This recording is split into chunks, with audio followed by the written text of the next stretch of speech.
Hello and welcome to Pop Snitch Pod. I'm Rachel. And I'm Brandon. And we are here to ask you to do us a favor, dear listener.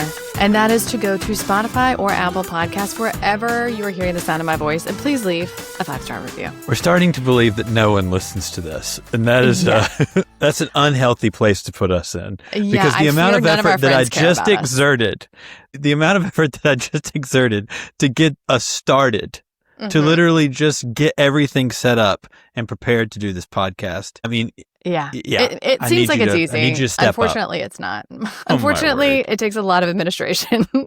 And we almost end up in fisticuffs with technology on a weekly basis. Yes, 100%. So, for our trouble, we are asking you, dear listener, which is almost certainly someone we know by name, please spend 2 minutes, leave us a 5-star review, write us something silly goofy. You know, we'll read it. That's fine.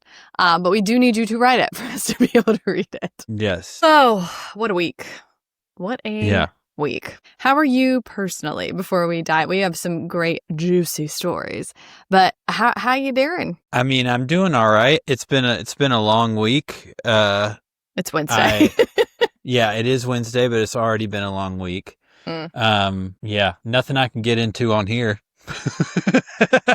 That's true. That's true, and that's fair. I feel the same way. There are things that I could talk about. Like right now, why is our dog whining at me? What does he want? Yeah. He's eaten. He's fine. He's just decided that he wants to cry at quite literally everything, which I guess is his prerogative. But I will go ahead and guide us into the stories because we have so many stories. And honestly, this week should have been a good week for you. Do you want to know why? Why is that? Because Nicole I know. Kidman is single. My man. All right. So it's important for everyone to know who doesn't know me, but it's obvious that most of my friends do because I have received this same news story from about 40 different sources in the 48 hours that it has been news. So Nicole Kidman and Keith Urban are breaking up. And Nicole Kidman has been my number one, my hall pass, my muse, my queen, since I was probably 12 years old. A child. Yeah. Literally. And she has remained my number one every year since. Nobody's even there are a lot of people in contention for number two, but the number one spot, as long as she's alive on this earth, will be Nicole. Her decrepit body at 100, you'll be like, I'd still hit it. I mean, well, my friend Philip always said that she looked like a mannequin. And that's not necessarily, porcelain doll mannequin. She's giving those vibes. I don't care. If that's what she is, that's what appeals to me. All right. And I will stand for her forever. And now, like I said the other night when I found this out, my hall pass is in the wind. She is. You got to get out there. You got to find her. She's ready. She's heartbroken. She's vulnerable. Yes. This is what we're looking for. And I have your full, unadulterated support. Absolutely. Oh my God. Okay. If you can get Nicole Kidman to look at you sideways, I say, by all means, go do it. Yep. Do I have your full unadulterated support for Railroad Daddy? I mean, absolutely. And I might get in on it. He is absolutely one of the hottest people on earth. He's so hot. But honestly, the sound of his voice is otherworldly. When he did that Zoran ad, I was like, I needed a fan. I needed a moment. I'm obsessed. I love every time I see that he's in something. I'm like, I'm so excited. The one piece of information that surprised me and lore that I did not know is that they were engaged to be married a month after meeting each other. Is that correct? Okay. So I'm going to go through the lore of Nicole and Keith because I have to tell you, I remember in the early, Keith Urban has not had an album do well since 2006? I mean, when have you heard not recently? On the same level. Not on the same level. Yeah. Sure. I mean, he relatively was a nobody. When this woman has been an A-list superstar actress for 40 years, right? So we're going to take it back 20 years ago. They met the year you and I met. Okay. They met in the year of our Lord, 2005, and she gave him her number, and he didn't call for 4 months because he thought she was out of his league. And this to me is already saying, insecure man, beware. Okay. Let this be a lesson to the ladies. So they finally do go out. They start dating. They get engaged for 1 month and then they get married. Now, in the prenuptial agreement, she so they already were only knows. Engaged for a month. They dated longer. Correct. They dated for like a year and then they were engaged for a month and then they got married. In their prenup, she put that she would give him $900,000 a year that he was sober. So for every year sober, he gets nearly $1 million in a divorce settlement because she knew someone had a problem, right? So within 4 months of their marriage, there are already stories circulating from TMZ that he's cheating on her. And about 3-4 weeks after that news breaks, homie goes right into a rehab facility. So within the first year of their marriage, he is already like completely incapacitated by his alcoholism. So he goes in. She staged the intervention. I do know that. Yeah. She goes in, she gets him support, she gets him help, she doesn't judge him for cheating on her. And again, I need to do a shout out to women. Do not try to fix a man. One thing about us, like honestly, to the men who are not getting women, A, stop listening to the single men in the manosphere because they don't know. 2, it doesn't take a lot of coercion to get a woman to like you. What we see what could be, not what is. And so, you see someone and you think, I can work with this. I can make something out of this. We see men as like Play-Doh in our hands. Men don't operate like that, but women, no, we're dumb in that way. So she saw How's him that going for you with me? How was your vision of who I would become with the vision that you've got? I think that okay, so I do feel like I was a man in a past life, and so I don't personally operate that way. I just know. Yeah, I was about to say I don't know. I don't know that I ever got the feeling that I was a project. No. There are people who love projects and friendship and dating, and whatever. I'm not one of those people. And if I feel like someone's trying to like make me their project, like trying to evangelize me on something, I'm always like, you know what? I'm all set. Like I have no interest in what you're doing. But I will say, generally speaking, women are good at seeing like the bones of something and figuring out what could be. And a lot of women live in that space of what could be, and that's the danger. And I fear Nicole is one of those women, because you'll remember when she separated or when she divorced Tom Cruise, there are those like, first of all, infamous memes of her like having her freedom. But what people don't understand is that Scientology is like one of the scariest cult religions on the face of the earth. And they do so much damage to the people who leave and will like quite literally harass them. She also lost custody of the children that she and Tom Cruise had together. Now, Katie Holmes was able to make her exit intact with her child, but Nicole Kidman was not. So she comes out of that and then like immediately meets Keith Urban and marries him. And, they've been together for 20 years. So what we know about Nicole Kidman also is that she be working, right? She has been out there. She's one of the highest paid actors in the world, and certainly one of the highest paid women. And she has been on everything. And it's like become a joke almost of like if something comes out, oh, Nicole Kidman's on it. And he was getting agitated, like visibly agitated in interviews over the last couple of years, because they would say stuff like, how do you feel about, her doing these sex scenes? Or what is it like for you that your wife is doing this and that? And he did not like that questions for him really revolved around her. And I'm like, well, you married quite literally one of the most famous people in the entire world, and you're not that interesting. So I don't know what to tell you. You have bad highlights and you wear bedazzled flare jeans. Like, sorry. I mean, and this is all like the biggest thing that he's doing at the time is being on The Voice. No, it wasn't even The Voice. It was American Idol. Oh, that's right. Okay, yeah. I think he's on The Voice now.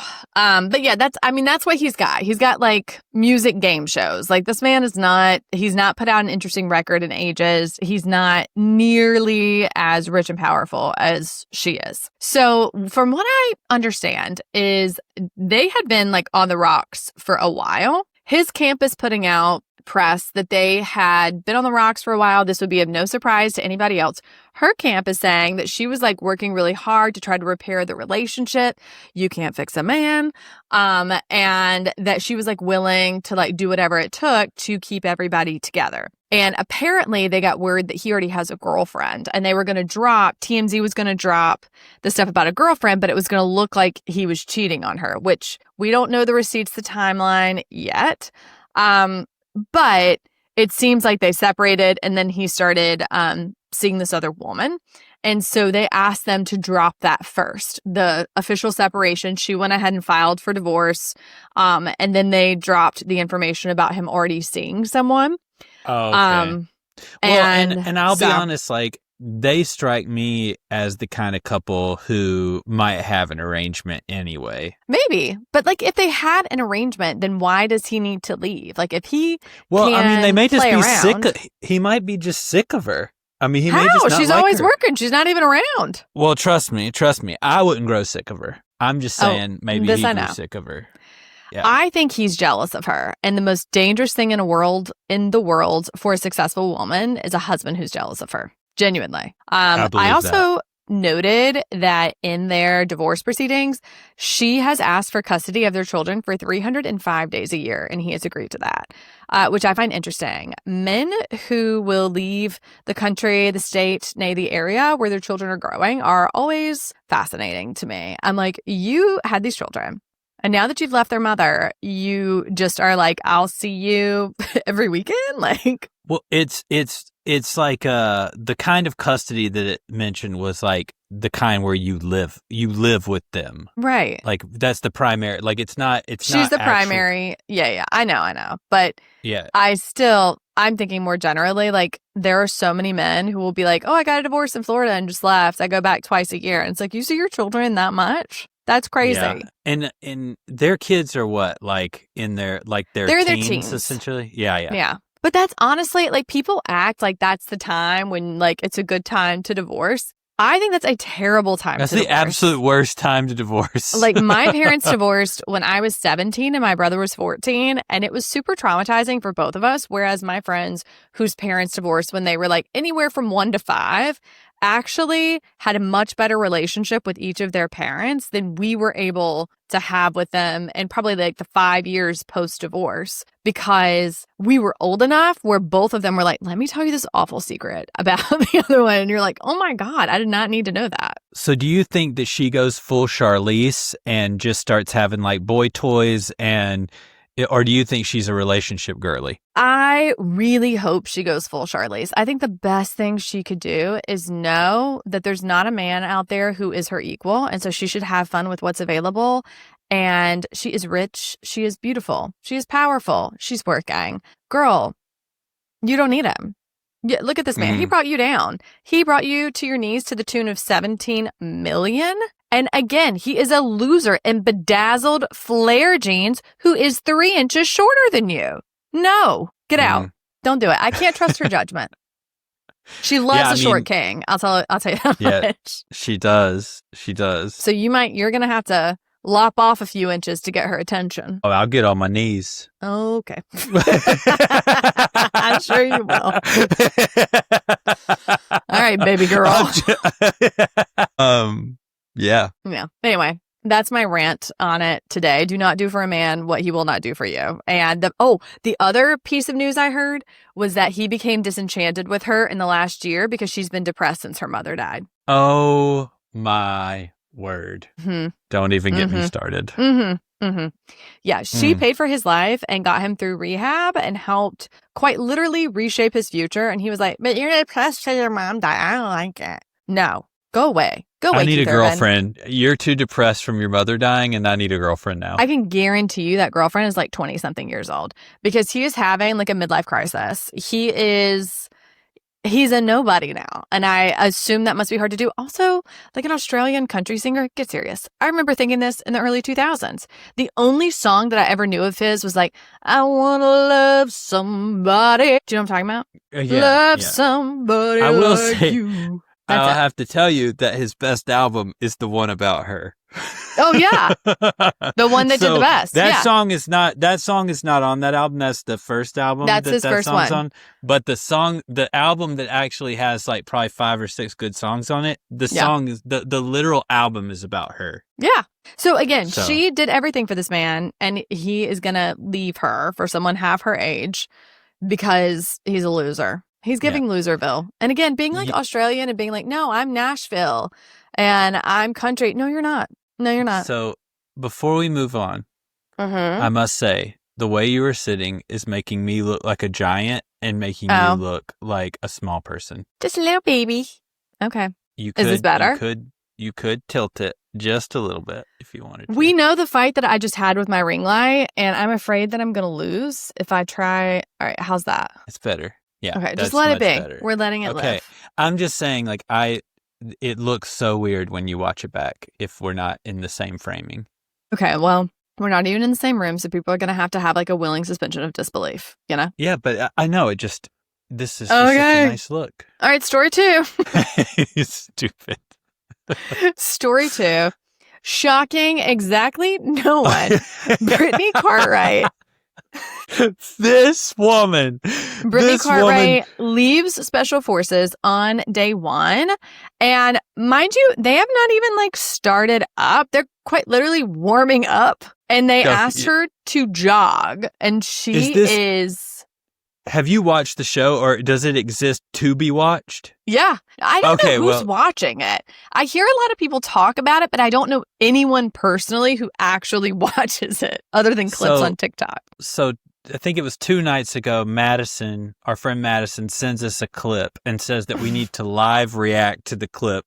I don't want to I found out we can't do that because I don't want to get a copyright infringement. Right. But essentially this post just begins with Brittany like hard breathing. It's so obvious from her clothes. She is red in the face. Yeah. But it's so obvious from her clothes and stuff that they've done nothing yet. Yeah. She's not dirty. She's not even really sweaty. Done any special. They have not done any forces. Definitely no special forces. They're quite literally warming up. Like, that is what's happening.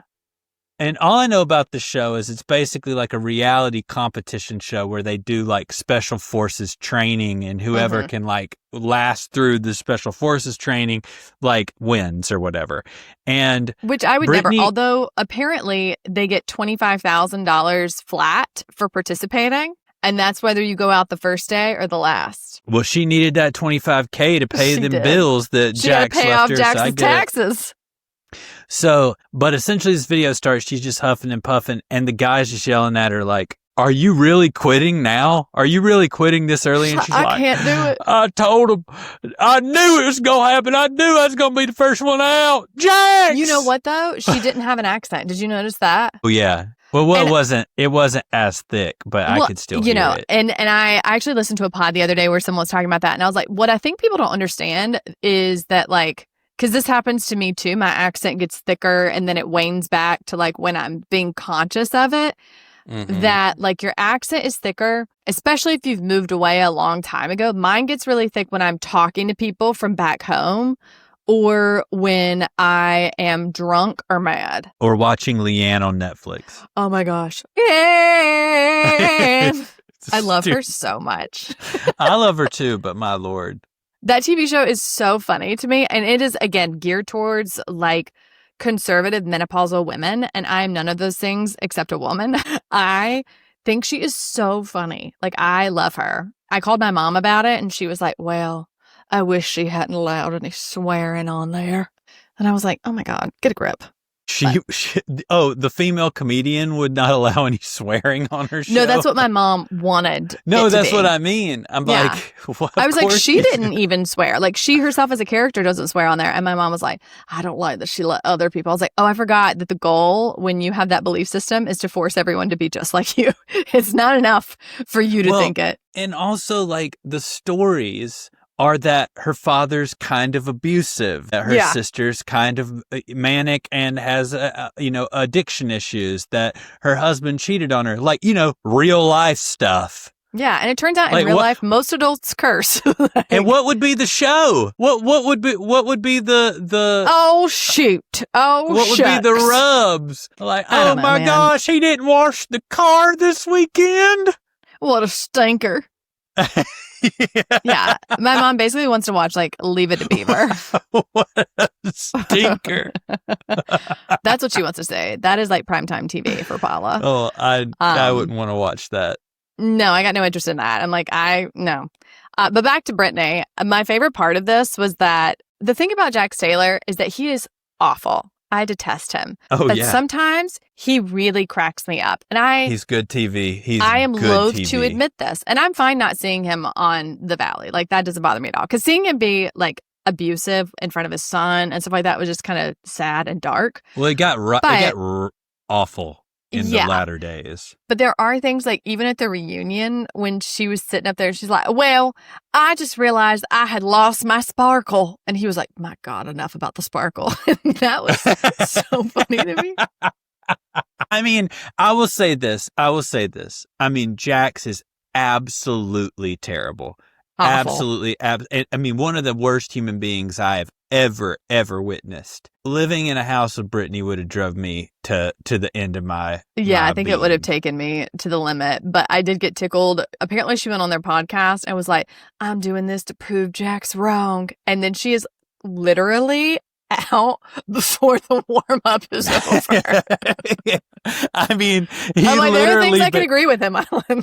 I mean, he literally basically... I mean, this is abuse, let me be clear, but he did say all the time that she basically was a weak woman. He literally called her weak on the show for years. So I get her wanting to prove him wrong, but it's like, girl, you can't prove him wrong and then also do nothing to get in shape for the show. Oh. Like, it was clear she didn't do any training. No. She didn't like, because other people like straight up hire like personal trainers. They really try to get in shape for it. If you want to know more about it, you can listen to one single podcast of Nick Viall because he literally talks about him being on the show every single time. How long did he last on that show? I don't know because, again, no one watches it. So it's unclear to me how long he lasted, why it's such a flex for him. I don't even know what channel it goes on.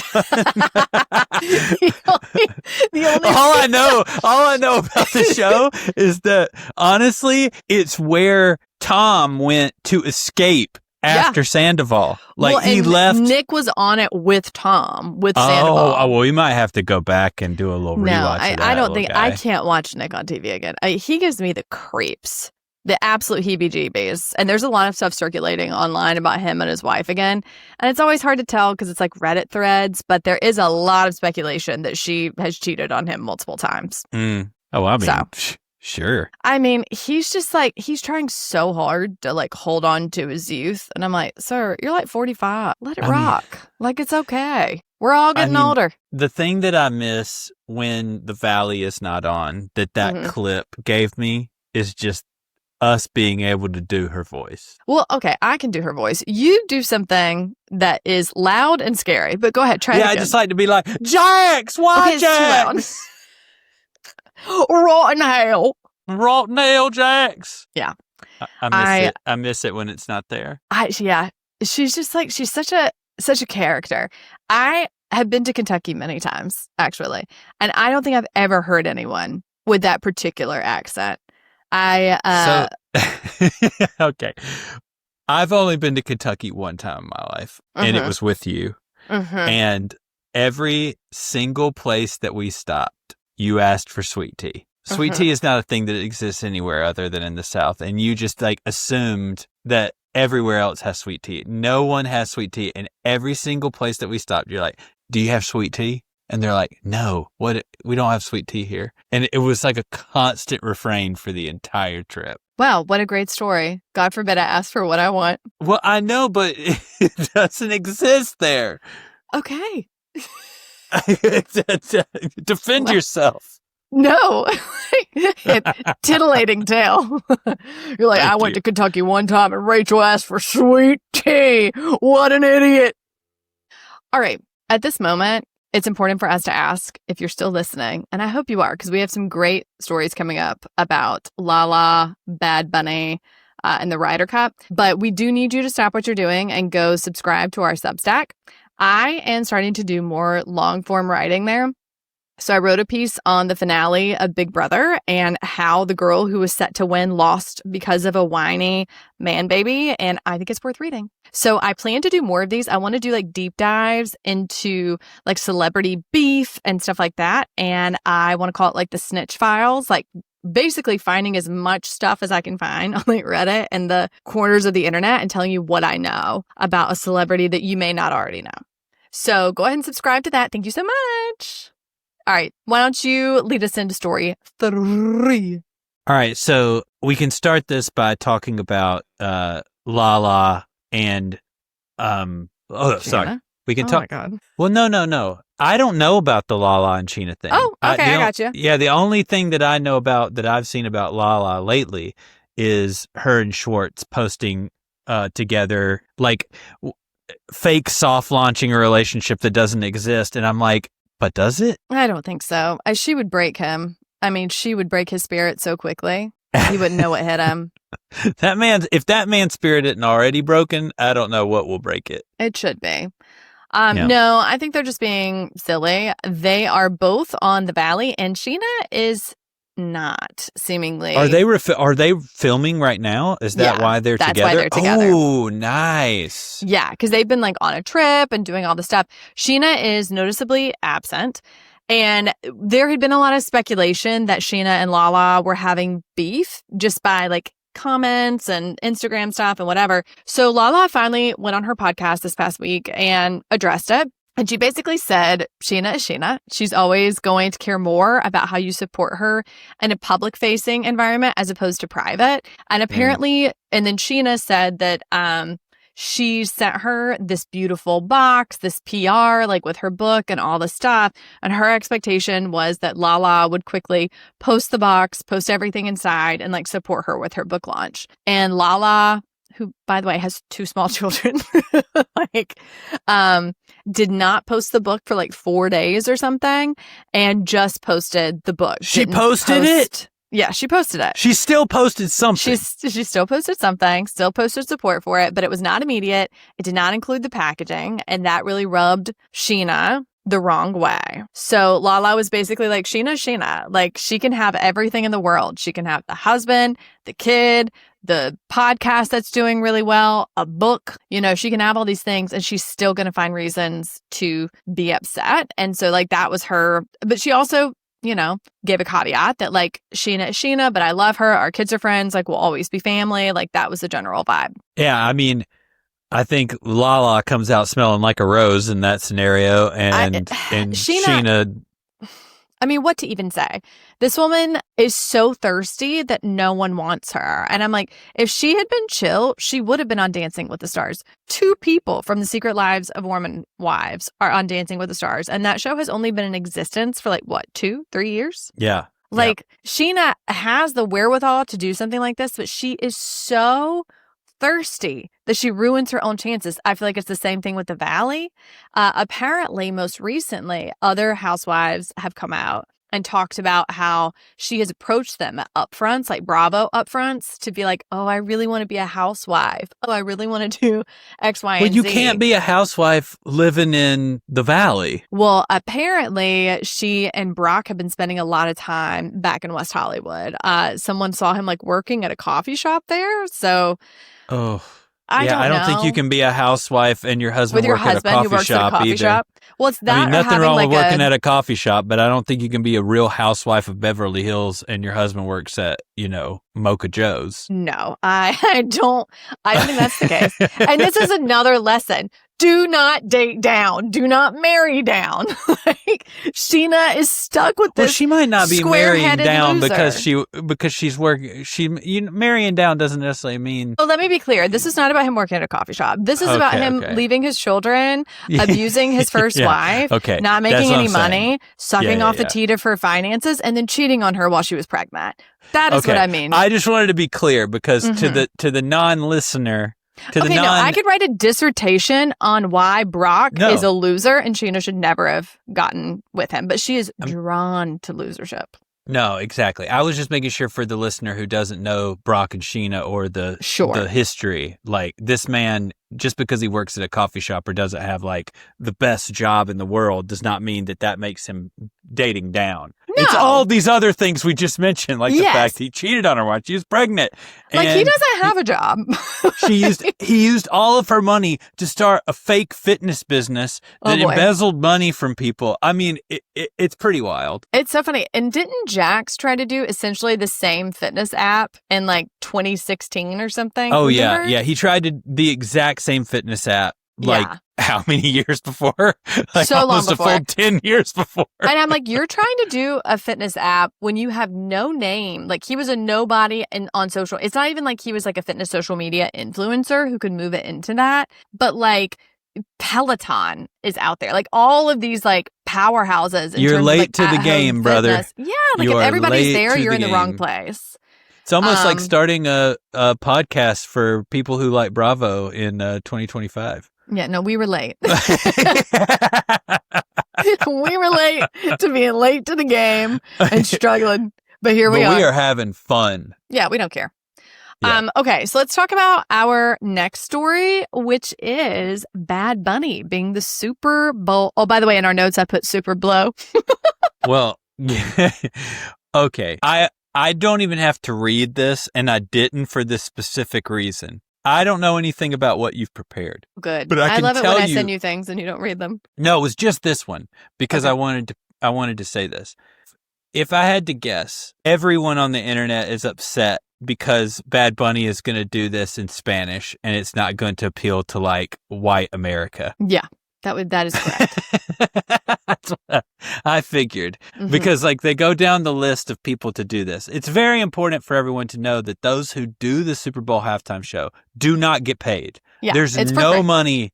There's no money involved. They pay for the presentation. So like, if what actually gets put on the field, they pay for. But there's no payment. It's exposure is the payment. And when you're talking about people that have been rumored to do this, i.e. Adele, Taylor Swift, they do not need the exposure of the NFL's halftime show to sell records or sell tickets or anything. So the idea that the NFL wants to have all the rights to the footage, that the artist gets no right to the footage, that the artist doesn't get paid in any way, shape, or form, other than that they get to be there and be on TV, it's just not a very good, it's not a good thing. It's not a good thing on the artist side of things. And so I don't see the value of it if you are someone at that caliber at that point. And it's just another job that you're doing for free. But someone like Bad Bunny, what I think the NFL and definitely Rock Nation and Jay-Z and all these people that produced the halftime show, what they see in Bad Bunny is this is going to be an international grab. Yeah. So he's going to bring people to the NFL that would not normally watch. Yes. And that's what they want. Next year, they're talking about doing this, several games in Brazil next year. They're talking about, they're already doing games in Ireland and Germany and London. Like they're trying to make themselves international. So probably more people will watch the Super Bowl this year because of Bad Bunny than any American artist that they could get. Agreed. And so I think it's absolutely genius on the part of the NFL. I agree. And honestly, it will create such a stir when people turn it on because he's going to do his thing and he's a great performer and all of that. But like, of course, there's going to be people at home, 60 and 70-year-old women and men from the South going, who's this guy? What? Don't he speak English? Don't he speak English? No, quite literally a lot of thumb-headed, red-faced, angry men with fish in their pictures had a lot to say about it on the interwebs. But they all just seemed stupid. I'm like, if you don't, you have agency. You don't have to watch the halftime show, as it were. You can turn it off during that time. That's A-okay. But in the meantime, you definitely should go complain. Also, it seems to me that it is news to many people who vote in this country that Puerto Rico is an American territory because they are trying to deport Bad Bunny. And I'm like, sir. Well, he is an American. Well, I also think it's interesting that, if you look back even to last year and Kendrick does the halftime show, it seems to me that it's people who want it, that are using it for exposure to make a statement, right? So I think that that's like the beauty of what Kendrick did last year. Whether you like the performance or even like Kendrick's music, it's like he used the halftime show as a cultural moment, as a political statement, which I think, man, if you're going to do it for free, at least get your thoughts out there, at least get your feelings out there. And I think Bad Bunny might go more of like getting his culture out there, putting it center stage in the same way that like J-Lo and Shakira did several years ago, which I thought was one of the better halftime shows of the last 10 years, honestly. Yeah, I think people are also upset because Bad Bunny canceled all of his American shows because he was afraid that ICE would use them as a way to like target people. Oh, and I'm dang, like, I didn't even think about clap, that. hats off. Thank you for caring at all about your fans. He cared more about his fans getting deported than he did making those American dollars. And so he's been touring in South America, Central America, everywhere else except the U.S. because of that. Some friends of mine that work in an organization here in the city, they actually traveled to go see Bad Bunny because of that very reason. I think they went to Puerto Rico or maybe Argentina or something over a weekend. Yeah, he has been very intentional about doing that. So I thought it was interesting to see the NFL choose him for that specific reason, because in terms of political statements that they also don't like, it's so funny when these men who love sports, who love men who dress up in like tight pants and push on each other and touch on each other are like, I don't like that he dresses in these little dresses. And I'm like, do you know how many women would want to get with Bad Bunny who like think he is the sexiest person alive, and you're worried that he like sometimes wears androgynous clothes because you're so threatened by his masculinity? Literally grow up. What men are wearing tight clothing? The guys playing football. They got little, my God, they're wearing like yoga pants out there with big, like, whatever, shoulder pads. Like, what I'm saying is that the very men who will hug all over each other, touch all over each other, like spit drinks into each other's mouths at a sporting event will riot because a guy wore a dress one time for a photo shoot. Like, are you okay? Why? You're so obsessed with these men. Like, I genuinely don't understand it. I think it's so weird. And it actually brings us into, I was going to talk more about how Taylor Swift was, leaving all those little nuggets for us in her podcast. Then the talks broke down. Well, I'm just going to say this now because next week will probably be like a full on Taylor.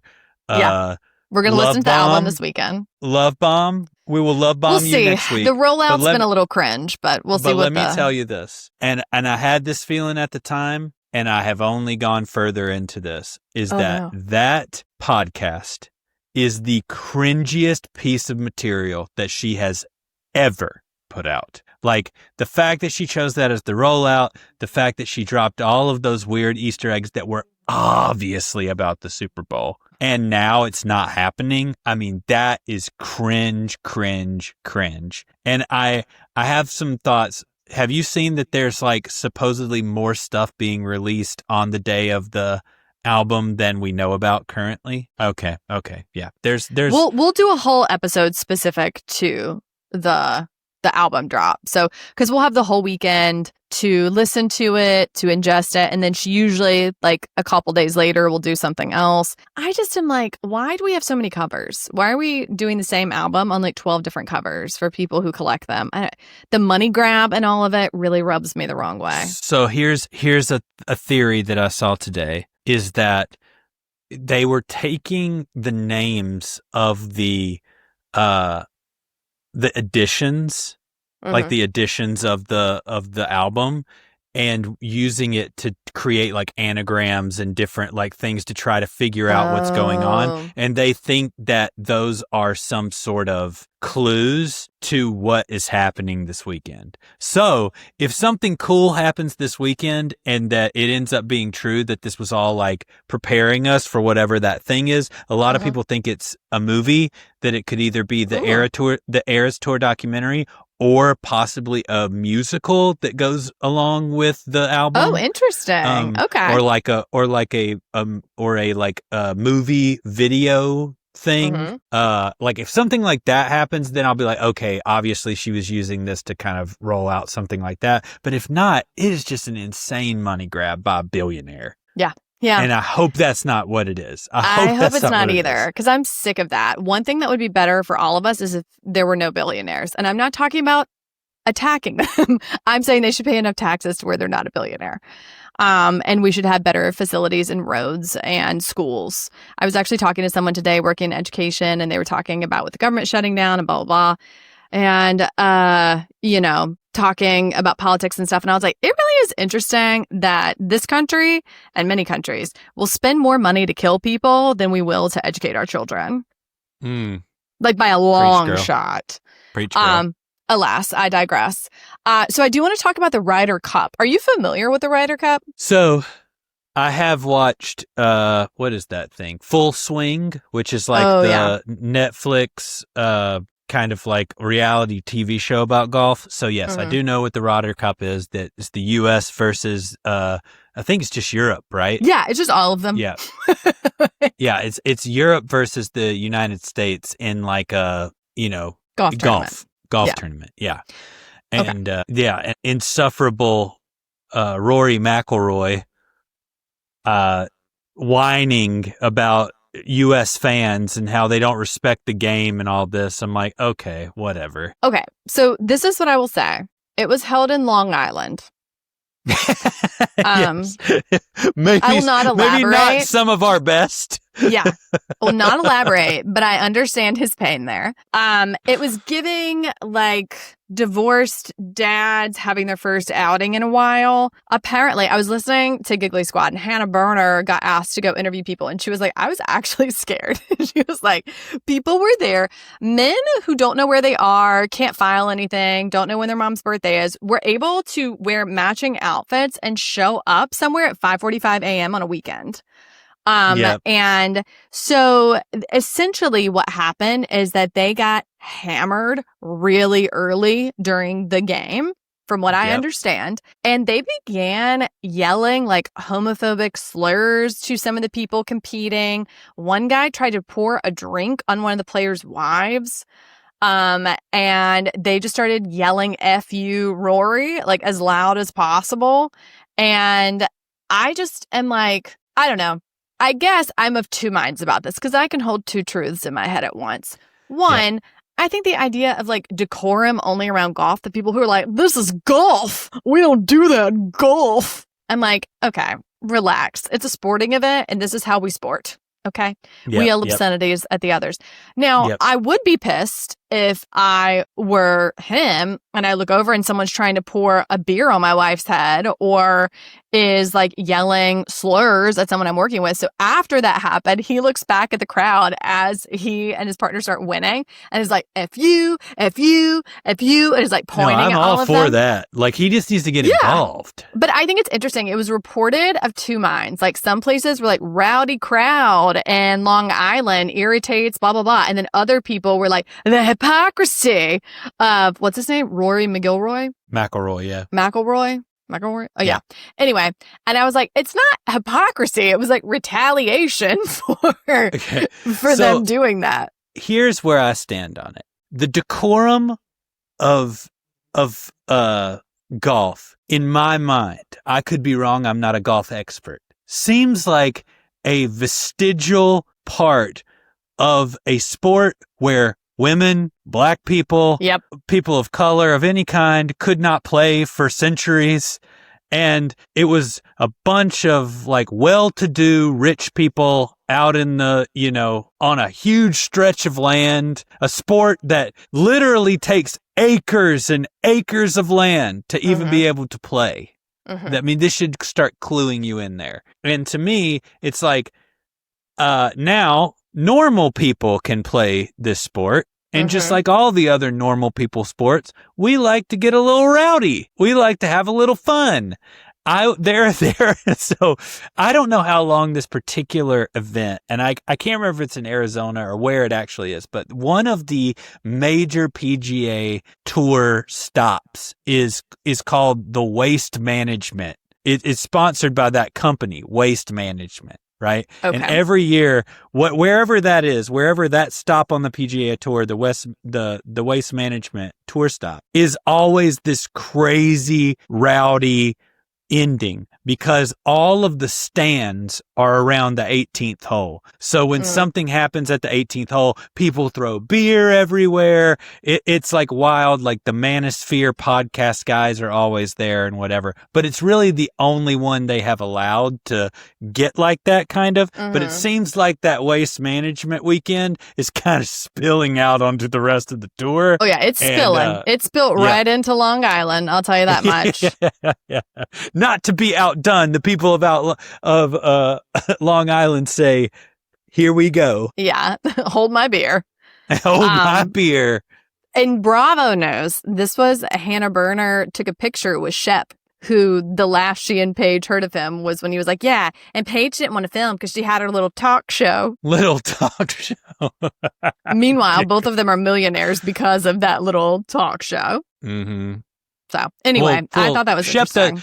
Shep doesn't know what it's like not to be a millionaire. So that's true. I forget what he's never worked a day in his life. Yeah. And he's a millionaire. So he wouldn't understand what having a little $1 million talk show would be like. Right. I mean, Craig was there.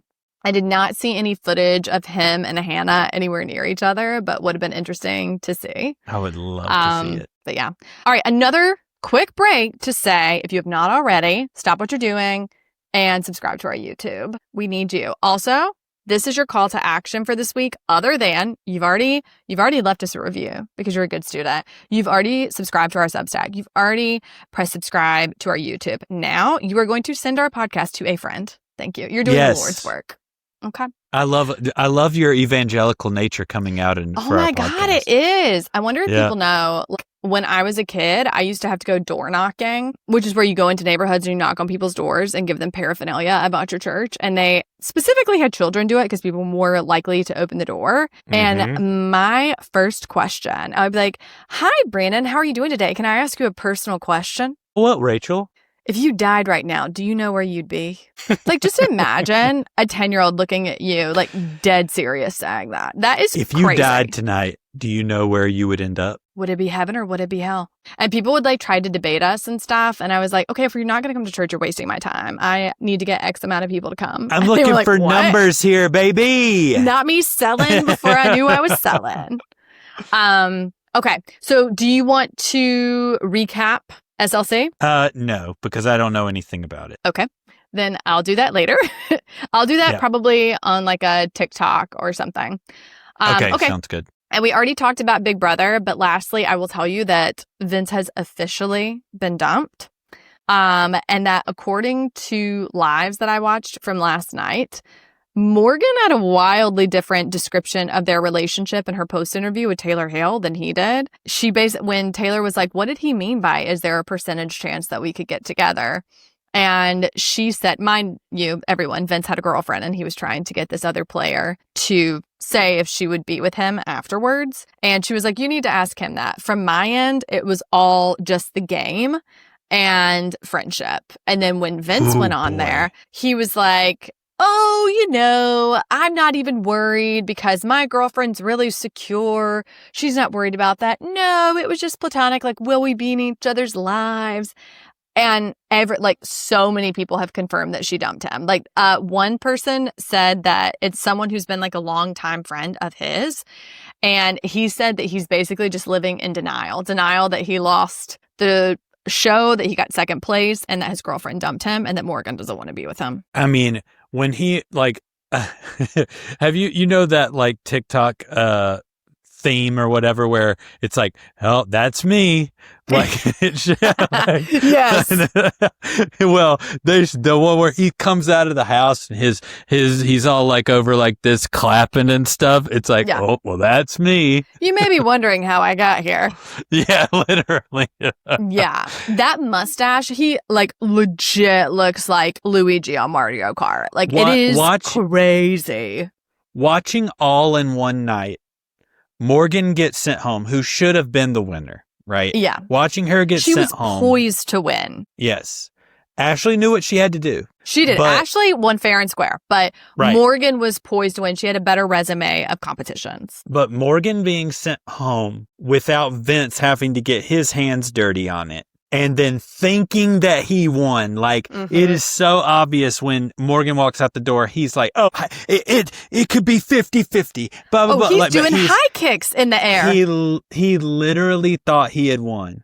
And I honestly thought he had won too. And then when she starts laying out in detail how she had operated, came to win. She literally, it was one of the best descriptions. She turned enemies into allies. Like, I can literally still remember what she said from Sunday night.